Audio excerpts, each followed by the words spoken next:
My son's grip on my arm tightened so suddenly that I almost dropped my purse. "Just walk," he whispered. "Don't look back." The room was filled with laughter, balloons, and soft music. It was her 85th birthday, and everything looked perfect, too perfect.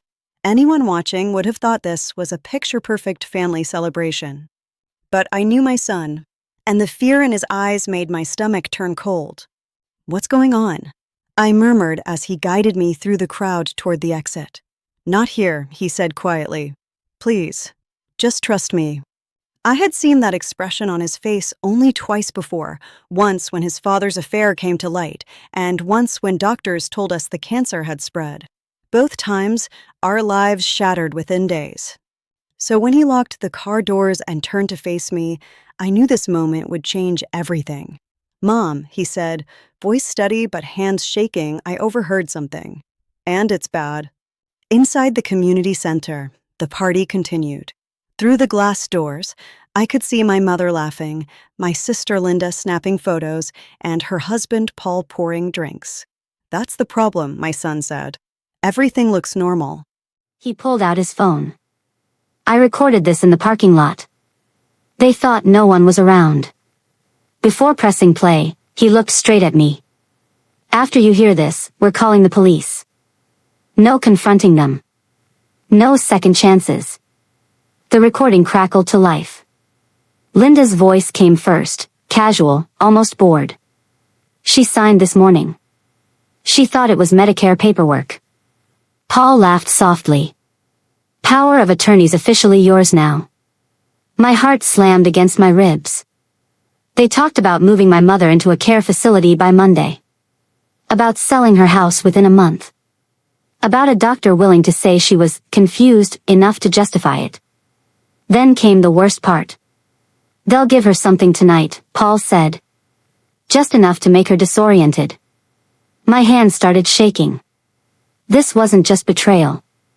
This was a plan. A calculated one. My mother, sharp, independent, full of life, was being treated like a problem to eliminate. I stared back at the building where she was smiling, unaware that her own daughter was planning to take everything from her. "We have to stop this," I said. "We will," my son replied. "But we do it the right way." As he dialed 911, a thought hit me harder than fear. If they were willing to do this to her, what else were they prepared to do tonight? As police... My phone vibrated again. "Where did you go?" Linda texted. "Mom's asking for you." I stared at the message, my chest tight. "They need us inside," my son said, "to keep everything looking normal." We watched through the windows as Linda whispered to Paul. He scanned the parking lot. They were nervous. "Good," my son muttered. The police arrived quietly, no sirens. 2 officers listened to the recording. "She's in immediate danger," one said. "We'll blend in. You go back inside and act normal." Act normal. I wasn't sure how anyone could act normal knowing what I now knew. When we re-entered, Linda rushed toward us. "There you are." "Car trouble," I lied. Across the room, my mother sat laughing. There was nothing fragile about her. Linda leaned in. "We'll take Mom home. We have paperwork." "No," I said. "We'll take her." Linda brought out a gift bag. "Mom, something special. Herbal tea. Calming formulas." "I'll take those to the car," my son said. Linda reached out. "Not necessary." But he was gone. Linda's hands trembled. Then a familiar voice interrupted us. "Mrs. Wilson," the doctor said. "I have questions." I stepped forward. "This isn't appropriate."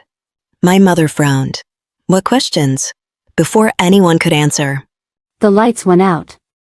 Gasps filled the room as emergency lights flickered on, bathing everything in red. In the confusion, Paul grabbed my mother's arm. "Let's step outside," he said urgently. That's when instinct took over. "Stop," I said sharply, moving between them. And that's when a calm voice spoke from the shadows. "I think that's enough." Backhand index pointing right. Ari Hook, end of part 2. As a police badge caught the emergency light, I realized the blackout wasn't an accident, it was the final step of their plan. The officer stepped forward, his badge unmistakable. Paul's face drained of color. There's been a report of elder abuse, the officer said calmly. And we found unprescribed sedatives in your possession. Linda collapsed into tears. The doctor was escorted away. Paul was handcuffed. The party around us fell silent as the truth unraveled. My mother looked from one face to another. Is this why you wanted me out of my house? She asked Linda softly. Linda couldn't answer. Later, outside under flashing lights, my mother stood taller than I'd ever seen her. You thought I was easy to erase, she said. You were wrong. As the police cars pulled away, she turned to us and smiled. I'm not done yet. I thought the nightmare was over, but 3 days later, the police showed me photos that proved this wasn't the first time they'd done this. 3 days later, we sat inside a quiet police office that smelled faintly of old paper and burnt coffee. My mother sat beside me, hands folded neatly in her lap, calm as ever. She looked nothing like the confused elderly woman my sister had described. The officer slid a folder across the table. This investigation didn't start with your family, he said gently. Inside were photos. Addresses. Names. Women. All elderly. All alone. One by one, he explained. Each woman had signed documents she didn't fully understand. Each had been moved into a care facility within weeks. And in every case, a family member benefited financially soon after. Different cities. Same method. Same doctor. Same lawyer. Same handwriting on the forms. And my sister's name appeared twice. My stomach twisted. They targeted families with one key detail, the officer continued. A trusted relative who handled helpful paperwork. No violence. No noise. Just quiet control. My mother picked up one photo, an older woman sitting by a window, eyes distant. She looks like she trusted someone, my mother said softly. She did, the officer replied. Until her house was sold. Silence settled over the room. The hardest truth wasn't the money or the betrayal. It was the patience. This wasn't desperation, it was practice. They were careful, the officer said. They almost always succeeded. Almost? I asked. He nodded. Your son heard the recording. That changed everything. My mother straightened. So what happens now? The officer smiled slightly. Now we build a case. And with your permission, we make sure this never happens again. That night, my mother refused to sleep. Instead, she sat at her dining table, reading every document she had ever signed. She asked questions. She made lists. She remembered details everyone else had dismissed. At 85, she became the strongest witness they had. By morning, she looked at me and said something I'll never forget. They thought my age made me weak, she said. But it gave me time to see patterns. Her phone rang. A private number. She answered calmly. Yes? Pause.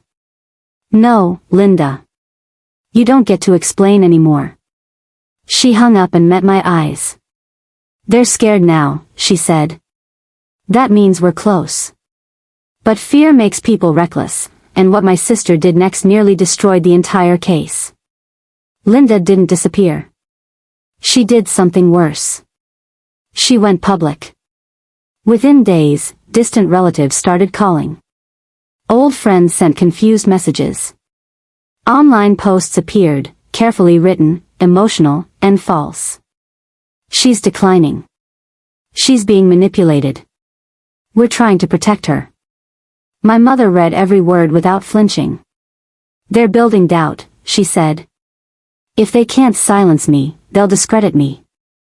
Then came the lawsuit. Linda claimed my mother was being coerced. That we were controlling her finances. That she was no longer capable of making decisions. The irony burned. In court, Linda cried. She spoke about love. About concern. About sacrifice. Then my mother stood. No tears. No shaking. Just clarity. She answered every question without hesitation. Dates. Names. Decisions. She corrected mistakes in the paperwork and pointed out inconsistencies in Linda's testimony. When the judge asked why she hadn't noticed sooner, my mother replied, "Because predators don't look like monsters. They look like family." The courtroom went silent. Then the evidence was presented, recordings, documents, identical signatures from multiple victims. The doctor confessed. The lawyer folded. Paul took a plea deal. Linda stared straight ahead, her mask finally gone. The judge ruled swiftly. No guardianship. No control. No access. As we walked out, reporters shouted questions. My mother stopped. "If you're listening," she said calmly into the microphones, "check on your elders. Ask questions." The bank froze the account. Linda was arrested this time, without tears.